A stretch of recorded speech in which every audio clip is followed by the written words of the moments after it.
Okay. Hello and welcome everybody to the Reconnect to the Land European Descendants course. I am very incredibly excited to have a really wonderful friend and ethnobotanist, Inge, who right now is in the UK, joining us here today and sharing her knowledge on the ethnobotany of tulips in relationship to the Netherlands. Welcome, Inge. Thank you so much for being here. Very, very excited and happy to have you. And I'm just going to go ahead and open this to full screen and then let you take it away. Great. Thank you, Nina. I'm really excited to be here as well. And yeah, I'm excited to share about tulips and the ethnobotany of tulips. So I'm Dutch, as probably pretty clear. So I have strong connection to this flower. So yeah, I think I'm just gonna begin and take you through the story of the tulip. Sounds great. Yeah, I want to share a little bit about me. As Nina already said, I'm an ethnobotanist. I'm also a designer.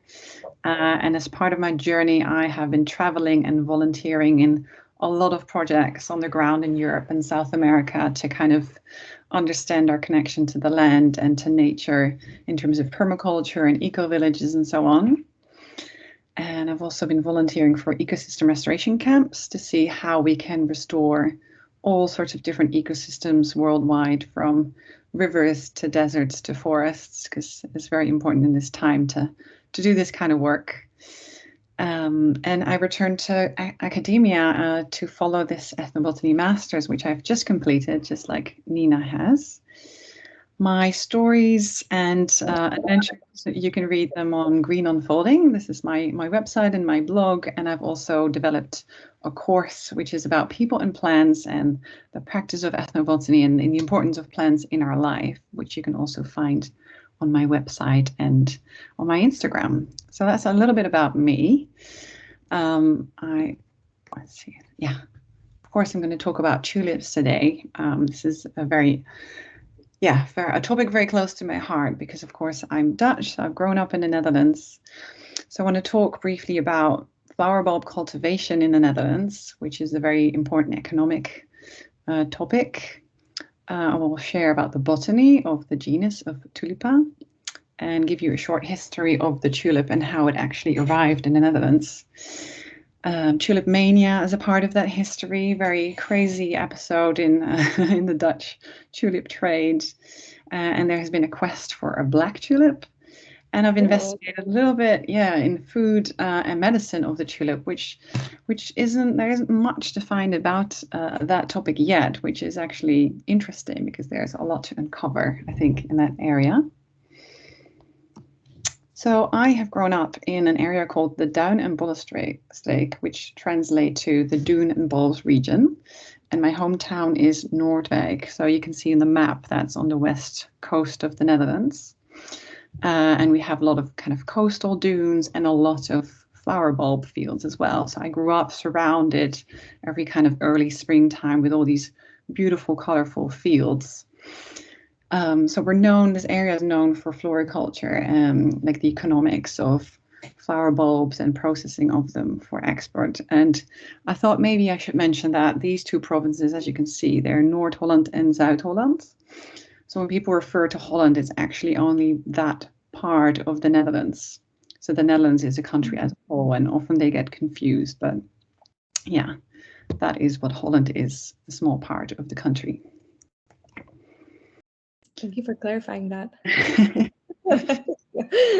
So this is a picture of my hometown. As you can see, we have big sandy beach. There's other areas where there's much larger dune regions. And so we're known for bulb cultivation since the end of the 16th century, more or less. And that is also because the climate and the soil here are very good for bulb cultivation. It's quite sandy soil. And we have a lot of rain because we're very close to the ocean. And so the flowering season starts around March time, and it begins with the crocuses. And then it's followed by tulips, narcissus, and hyacinths. So in that kind of 2-3 months, there's a lot of kind of color on the fields. It kind of looks like this. This is in Lisse, which is very close to where I'm from. So it's really quite stunning, all these different colors. And at the same time, you can see like they're obviously kind of monocultural fields of flowers, like very much man-made, large kind of zones of singular colors. So it's fascinating and quite unusual. So this is also a part of kind of the economics in my region. This is a popular summer job where young kind of teenagers or foreign workers, they peel the flower bulbs. So I never did this, but my brother did do this.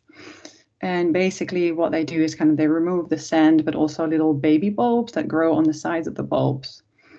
So yeah, because it's about the bulbs rather than the flowers. So as soon as the flowers come up, they're actually cut. So the energy goes into the bulbs, and it's the bulbs that are then processed for sale. And another part of growing up where I did is the annual kind of flower parade. So this is a picture of a BLOEMENCORSO, and they have different themes every year. So we'd go and watch this every year as the parade goes through this region. And they actually occur all over the Netherlands. They apparently have 30 flower parades every year. And it's actually a lot about flower arranging and commerce. So for me, tulips are very much related to economics and commerce. And it's interesting to kind of step away and look at the tulip as a whole a little bit more, which I got to do for this story. And of course, these flowers can only be attached a few days before the parade, so they kind of keep their color and their freshness. And this is a custom that goes back as far as the Middle Ages and may have originated from Carnival. Of course, we get a lot of tourists as well in the Netherlands as a whole, and particularly in my region. So this is a very familiar sight for me, like busloads of tourists kind of traveling around. There's a location called the Keukenhof in Lisse, and they have loads of kind of flowering areas, which are beautifully kind of put together, and they have about 1.5 million visitors every year. So only, of course, in these 3 months when the bulbs are flowering. And it's become a problem mostly in the fields that the tourists actually just walk into the fields to take their best selfie, but they trample on the flowers, they lie in the flowers, and they don't realize that's actually a farmer field. So they're stepping on flowers, and also this is a farmer's kind of income source. So they're now having to deal with kind of new problems. So that's a little bit about the economics and how I know the tulip really for my life and my environment. So I want to share a little bit about the botany and the classification of tulips. So tulips are actually all the flowers, the species that belongs to the Tulipa genus within the lily family. And there are about 75 species of tulips, although I've also seen numbers up to like 100. And they all belong to this genus called Tulipa. And within that, there are actually over 3,000 registered tulip varieties, because this plant has been very much kind of cultivated and bred into lots of different forms and shapes. And there's a kind of a separate system to divide these 3,000 varieties in 15 different groups, which is used by horticulturalists, which is separate from this binomial system. So just to kind of make sense of this huge amount of different flowers and all these different colors and different flowering times as well. So these tulips, they are perennial, they're herbaceous, and they're bulbiferous geophytes, which means their bulbs, their energy and food is stored underground. And obviously they're famous for these beautiful, bright and showy flowers. And they're usually one color, but they also come in 2 colors, and sometimes they're streaked, kind of like a fiery mix of colors. They're quite large, these flowers, or they are now, they weren't in the past. And they're very much symmetric, so actinomorphic, they're radially symmetric and hermaphrodite. They can be between 10 and 70 centimeters tall, which is 4 and 28 inches for the US measurements. And they're actually native to South, Central, and Eastern Europe, from the Mediterranean to Mongolia. Important part is also the tulip bulbs.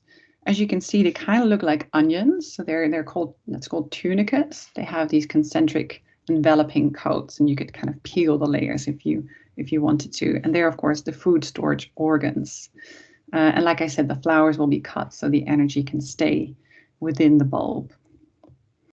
And this is an example of the DJ's tulip. And apparently most of the cultivars are actually derived from this particular species.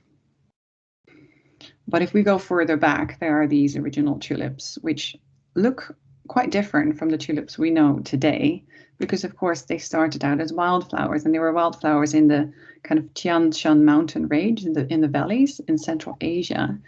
And their flowers were way smaller at the time, like no bigger than your thumb, and the stems are quite short. And these, today, we still call them botanical tulips in horticulture. And I wanted to show some photos because I think they're really stunning. They don't really look like tulips as we know them.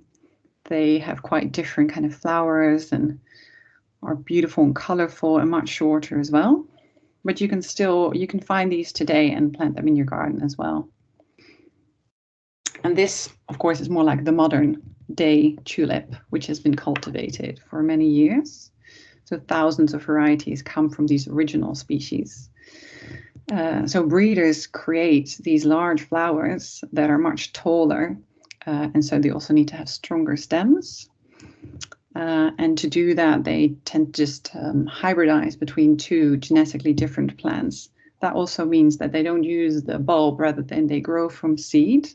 So it can take up 7 years or actually longer as well for that seed to come into flower. And then it takes several more years before they have enough bulbs to introduce this new variety of tulip. This is an example of a different one. It's called the tulip flaming parrot, and you see it also has different shaped petals. So I want to take you back a little bit to the beginning of these botanical tulips. Here you see them growing in the Central Asia in the wild. So they were originally growing in the valleys of the Tian Shan Mountains in Central Asia. And it was the Turks who brought these beautiful flowers to Turkey. And in Turkey is where they were first cultivated, in Constantinople, which today is Istanbul, and that was around 1055. And they quickly became very popular because of their kind of splendid colors. And by the 15th century, they were very much prized and became the symbol of the Ottomans. And you can see that they are occurring different artistic expressions. So it became a symbol for paradise on earth for the Turkish. In the Turkish culture, they were a holy symbol for various reasons, also for their beauty, but also because the word for tulip, well, they created the word for tulip, which I don't know how to pronounce, but something like lale. And in the Arabic language, those letters were the same as Allah. So for them, it was very much like a holy flower. And they also observed that the flower kind of hangs its head. And they were saying that, you know, it's a humble flower that bows its head before God. And it also symbolizes beauty and perfection. So that's really quite special.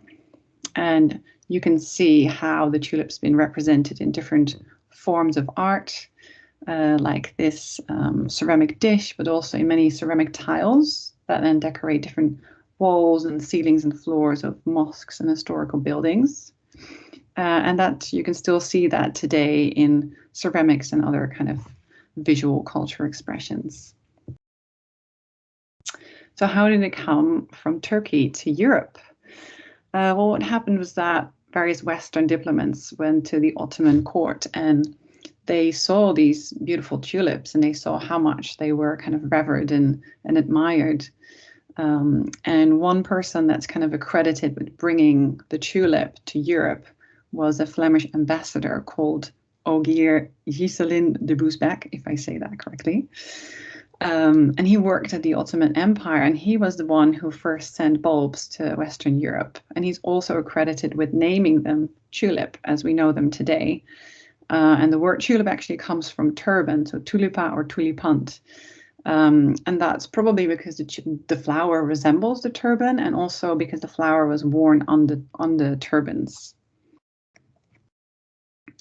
And this man is Carolus Clusius. He was a botanist, a very renowned botanist, and he received tulip bulbs from de Boesbeck. And he was also just appointed director at the Botanical Gardens at Leiden. This was around 1594. And in his previous years, he had worked in Vienna and learned a lot of skills around cultivation. So he didn't just plant them, he learned how to cultivate them. And with his knowledge, he initially started the Dutch bulb industry and also the spread of tulips all over Europe. So he played a really important role in bringing this tulip to the popularity that it gained. He also played an important role in the onset of what's called tulip mania, the kind of madness that erupted over this flower. So this is a tulip that's called a breaking tulip, has all these kind of streaked, fiery patterns. And this was an important ingredient because everyone loved this type of tulip. It became really, really popular, and people found this one particularly special. And no one really knew why these single color tulips would erupt in these shapes and colors. And so Clusius did study this phenomenon, although he didn't necessarily find an explanation. He did develop a classification system. So he said, well, these are the kind of common and worthless flowers, and these are the rare and desirable ones. And this kind of classification that he created made it possible for the tulip bulb trade to exist. Another important kind of ingredient for this tulip mania was that it was the time of the Dutch Golden Age. So this was around the early 17th century, and there was the end of the war. So the Netherlands found independence from Spain, and it was also the time of the rise of the Dutch colonial empire. So a lot of power was there and a lot of money was coming into the country. And the tulip, as this beautiful, special, exotic looking flower, became really popular with this wealthy upper class. It was a status symbol, and it showed you had good taste and that you had obviously a lot of money as well. So what happened is that people didn't just acquire these tulips for their own enjoyment, but they started to trade in them. So a lot of people got involved in this trade, and tulip mania happened in the winter of 1636 and the summer that followed. It was during this winter when the bulbs were in the ground, so people couldn't really see perhaps how many there were or what the quality of the bulbs was, but they were trading on what they presumed. And they would just write little notes with amount of bulbs, and the notes would go from hand to hand, and they could change hands up to 10 times a day, and the value of these notes would just go up and up. And it got so crazy that one single tulip bulb could be worth an entire house, like an entire kennel house on the Herengracht in Amsterdam, which is like one of the central canals. And the tulips that were worth that amount of money were the ones that you see depicted on the left. So that one has the Semper Augustus, the one at the top, which is the red and white. And the Viceroy was another one. So both have these patterns that were deemed to be really unique and valuable. Here you see a picture of both of them. And here is a table to show, because people have been trying to understand the value of these bulbs at the time. And here on the left, you see all the goods that would be equivalent to the value of that one single tulip bulb. And it's translated to say, okay, around that time, 1635, that was 2,500 Dutch florins, which was the currency at the time. And that would translate to almost 35,000 US dollars, if you'd say like the price of 1998. So just to give an idea of like how insanely expensive they became. And of course, that couldn't really last. This was a bubble that was about to burst. And that happened in the spring after all this trading had occurred throughout the winter. The bulbs started to sprout in February, the earliest ones, and people could see how many there were. Somehow that gave them the information that also stopped them bidding on them. And from one day to another, florists stopped bidding on the tulip bulbs, and this news spread very quickly, and everyone realized they had to sell their bulbs before the price dropped. And within 6 weeks, these prices completely crashed by 90% or more. And so this phenomenon of this tulip mania and this crash of the bubble is kind of said to be the first economic bubble burst in history, and has been much researched by all these economists and historians. So there was also some kind of dramatized stories about this time, and that could have been propaganda by Dutch Calvinists, because they really judged this kind of vulgar trading in bulbs and this pursuit of money. They said this was like not moral. And tulips also suffered an image crisis. It was associated with this kind of vulgar, money-oriented behavior, as you see in this painting as well. There's little monkeys trading bulbs. So this lasted for a little while, but really the tulips did kind of survive and still spread around the Netherlands and Europe. And this issue of the colors, that people couldn't explain why these colors would kind of mix in the way they did. It took quite a while before people realized what the reason was, until 1928, when they discovered it was actually caused by a virus. And this is also a reason why it's actually very undesirable now for a horticulturalist to have these patterns in your flowers, because the virus is obviously making the flower bulbs really weak.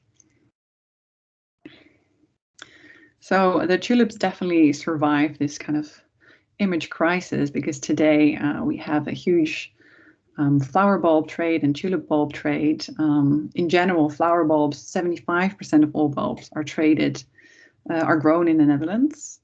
And tulips are still the third most popular flower in the floral industry, and still very popular among tourists as well. So they're used in gardens today and used as cut flowers. And I wanted to add that actually, yeah, it's not a very sustainable trade for the reason of the pesticide use. So in my area, they use an incredible amount of pesticides on the fields, and it's affecting, obviously the air and the soil. And so local people feel this the most, and also insects like bees are negatively affected. And I wanted to say something about the Netherlands as a country which trades a lot of flowers, because this all kind of originates from the knowledge that was acquired around cultivation and that has developed over the years, and also the government backing this kind of pursuit of becoming big in the flower industry. So today, actually, 40% of all cut flowers worldwide are traded in the Netherlands. And that means that all these flowers are physically flown into the Netherlands, as you can see on this photo. They are traded and then flown to their final destination. So the amount of kind of greenhouse gases that's involved in cut flowers that we buy, it's quite huge. And also this building where they are traded is enormous. It's 75 soccer fields big, and as a building is very energy intensive. So I just wanted to put that in as well, because there are alternatives, and there's kind of a movement towards buying local and seasonal flowers. And there is a website you can use for that, which is floretflowers.com. So you can find flowers that are more local to you, so we can have a little bit of impact on changing this industry. So the black tulips is another phenomenon that's quite fascinating. There was a quest for the black tulip, and that quest originated from a book that was written in 1850 by Alexander Dumas, which was called La Tulipe Noire.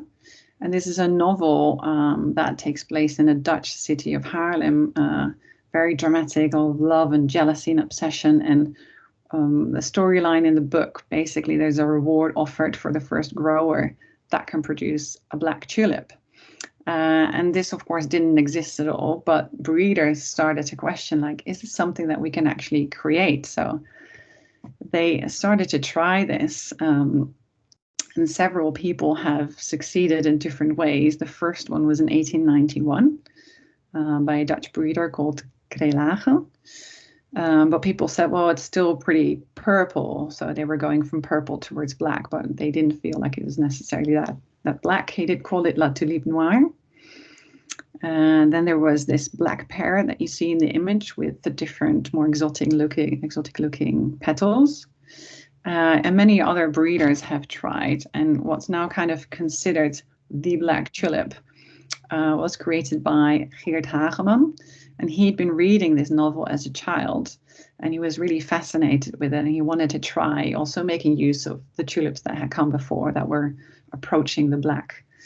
So he spent a lot of time starting in the 70s, and in 86, when he was only 29, I think is quite young, he kind of started to see these bulbs sprouting that were actually black. And he was very excited about it. He took him the next morning, he took him to some official horticultural groups and showed them around. And this was kind of world news that he created the black tulip. So this is considered the blackest one, and more people have tried, but apparently this is the one that is considered black. And it's called the Paulsgier, which is named after a musician, a black jazz musician, I believe. So that was quite interesting. So the tulip obviously has been really popular and has spread around the world because of its beauty. But there are other gifts that the tulip has, like every plant. So I wanted to look into food and medicine, but there isn't much use, for example, for food. The first reference to the tulip being used for food is as a coffee substitute. This is in the beginning years of the Second World War, and there was a shortage in coffee beans. So the government came out with a coffee substitute, which had various ingredients, and one of them was tulip bulbs. So it also had chicory, green peas, barley, and a bit of real coffee beans. So in the image you see two tourists that are ordering a coffee, and the lady's asking them, would you like a coffee made of crocus, of hyacinth, or from real tulips? Which I guess means real tulip coffee is the preferred one. But I don't think it would have tasted very good at all. And that also goes for tulips as food. It's not really something that people really speak about, like tulips as food. It almost feels like a little bit taboo in a way, because it's part of the hunger winter. And we don't really, I wouldn't really speak to my grandparents about their experience of this period in their lives, because it's quite a it was a traumatizing period for them. And I think my grandmother did, they'd go into the fields, for example, and gather tulip bulbs. But I don't recall her ever really talking about it. It's also probably not very tasty, and it can also cause mild kind of poisoning. People can become unwell from eating tulip. So yeah, it's very much in the historic books. It was the official food agency, though, that published recipes for tulips, and they recommended that you could use tulip bulbs and sugar beets as a surrogate for potatoes. So they have a little booklet with various recipes ranging from soup to porridge, roasted bulbs, and also making flour from tulip bulbs. But like I said, I wouldn't really try it. I don't think it's going to taste well.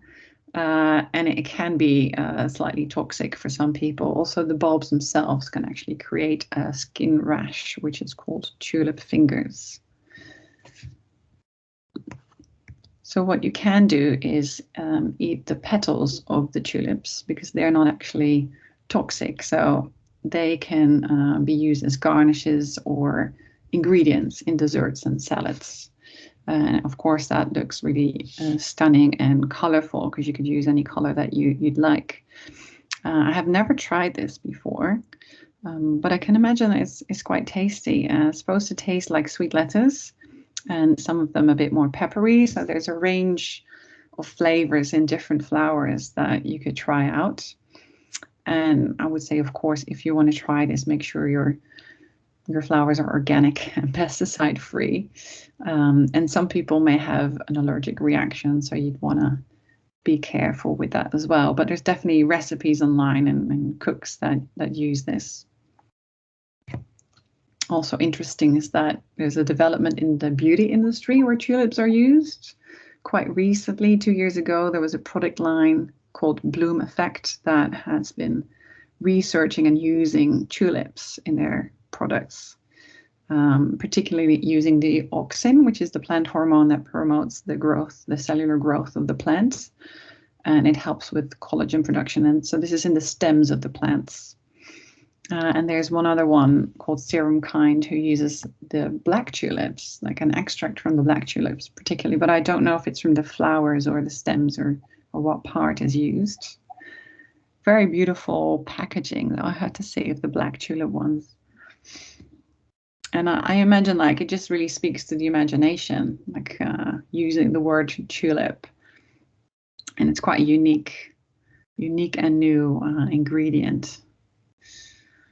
And in terms of medicine, there's very little known about the medicinal value of tulips. At least I've not really been able to find anything except a reference to a poultice that you can make of the flowers. But I'm sure if there would be more research, there would be a lot more we can find about the medicine of tulips. So yeah, the recipe that I found is for a poultice that can treat your rashes or stings or scratches on the skin. And it would mean, it would involve using the flowers and soaking them in hot water. And then you have a towel also soaked in hot water, and you crush the petals in that. And then you can keep the kind of broken petals on your skin and hold it there for a while. So it is supposed to be helpful in healing the skin. And of course, tulip is also a healer. Haven't really seen many flower essences. Definitely haven't found essential oils either. But there is a few essences that I've seen referenced online that have different meanings. You can imagine there are so many different ones. But yeah, it varies from kind of feelings of worthiness, seeing your own self-value, which makes sense to me because it's such a kind of a flower demanding attention. It's very expressive. It also can help you emerge after a crisis. So I saw references for red tulips that work on that. And there is a flaming parrot flower essence, which is kind of the one with the frilled petals, and it's very colorful. And of course, that then relates to creativity. That makes sense, that it helps you reconnect with joy and passion and expression of your unique self. So there is some flower essences, and I know Nina's gathered a beautiful recipe of like how to make your own. And it would, of course, be interesting to find our own kind of connection to the tulip and find out what its medicine may be. It's interesting because my experience is so much this economic, visual part of the flower, but it's good to step back and see what else, what is the spirit of the flower and what does it have to say. So making your own flower essences and communicating with the flower in that way will be really interesting to explore more what she has to say. I think that's it for now.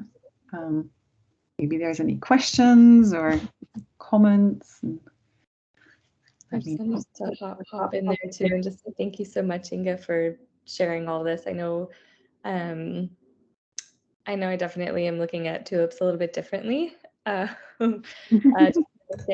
I was asked to help out planting those like over 3,000 tulip bulbs out in some of the parks here in Chicago and different sites and stuff. And so, it's incredibly fascinating. And yeah, first and foremost, thank you so much for sharing all of this with us. I have a couple of minor questions. Just I think some of them are more reflections, but if there's maybe more that you'd like to speak on it as well. But I know I was reading a few times in terms of like edibility of the actual like bulb itself, that it like was confused like an onion, kind of like you were saying, and back in the day when tulips were so much, like people were arrested. There was like a story, this man was arrested for for eating this tulip bulb. And I didn't know about like the winter, the harsh winter during like the war times too, where like tulip bulbs were eaten. Yeah, I'm just kind of reflecting on like all the different like layered complications and different types of relationships there are to plants and to tulips. And at least here in the States and in the Midwest, like my first like perception of tulips like in the springtime, it's just like this like of a very hopeful symbolic gesture, you know, and in my mind, like growing up, I don't link it to the way it's actually cultivated, and like even thought of like where these bulbs were coming from. And so now when I look in the stores and stuff too, I definitely want to check out to see if if it states, if it's a little piece of the Netherlands, a little bits of your hometown coming over here to the States. Probably, yeah. It sounds like Mhm. most of them, a lot of them are coming from the Netherlands. Yeah, it's wild. But I'm wondering a little bit more in terms of like, so you were saying that your relationships to tulip um, was kind of centered around a lot of like the economics around the plant. Uh, and I'm wondering now, like, I mean, you did a beautiful job talking about how like you know, the market crashed, but tulips still survived. I'm just wondering like the general, I guess, like conversations and vibe within the Netherlands. Is it still very much linked to the economics? Just because it's still like part of like people's like everyday, you know, jobs, or like right out of high school, you said too, like people or foreigners, you know, getting jobs to be able to separate bulbs. Is that still just very highly linked to the economics, or like has your relationship with them evolved a little bit past that as well, of like getting a chance to look at them as like maybe worthiness, love, like all these like other like energetics around the plant, or is it still just so heavily linked, like maybe collectively within the region as well? I don't know if that makes sense, or if there's thoughts around that. Yeah, I think I found it interesting, like, for example, the difference between Turkey and the Netherlands, of how they looked at the plant or viewed the plant and its symbolism, because I wasn't aware of the symbolism around the tulip, for example. And I found like the description of the Turkish people of the tulip really beautiful, like seeing it as a divine flower and how it's bowing its head to God and all the artistic expressions.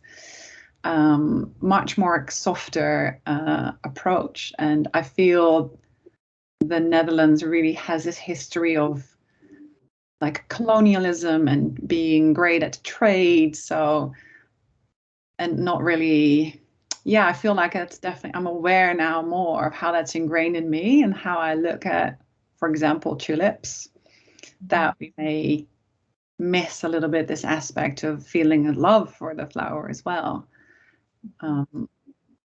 But I mean, just speaking about my own experience, I feel like when you grow up with it being such a big part of the economics, then you maybe forget to really look and connect to the flower itself.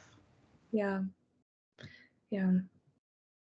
I wonder if it's similar with other countries as well, like with this very high tie. I mean, it might be like the Midwest with like corn.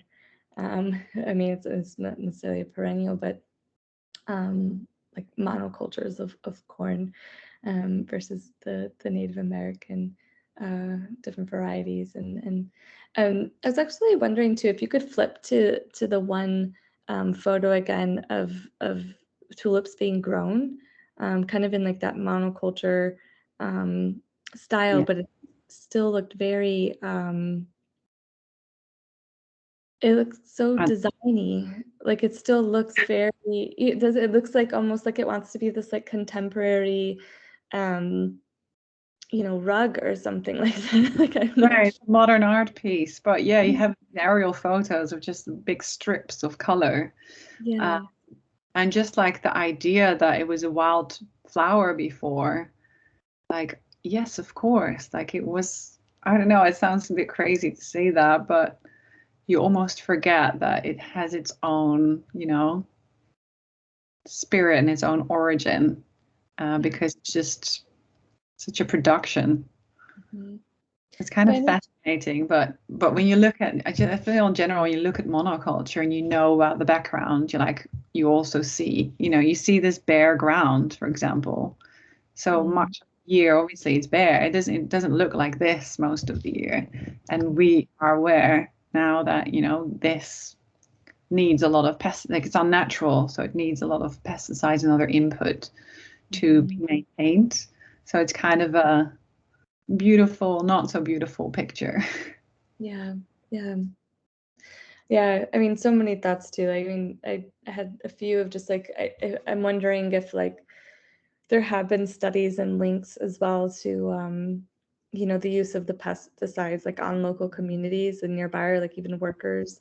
I know that there was some studies more like in Southern Africa with use of like monoculture and pesticides and like effects of local communities and what happens with health and like asthma and like breathing conditions in general. Such as a curiosity, but I'm wondering if you know more about like with the wild species as well, like maybe any use within the mountain regions, or maybe these are just general thoughts that are coming to mind that I'll want to look into as well, and maybe even post extra links and stuff if folks are interested in reading more about it. But I guess like with the local communities, I'm really curious of um, how the like wild species was used and how the wild species is doing right now as well, and like maybe there's more like interaction between those two I guess like between cultivation and wild species, that more like interlinks.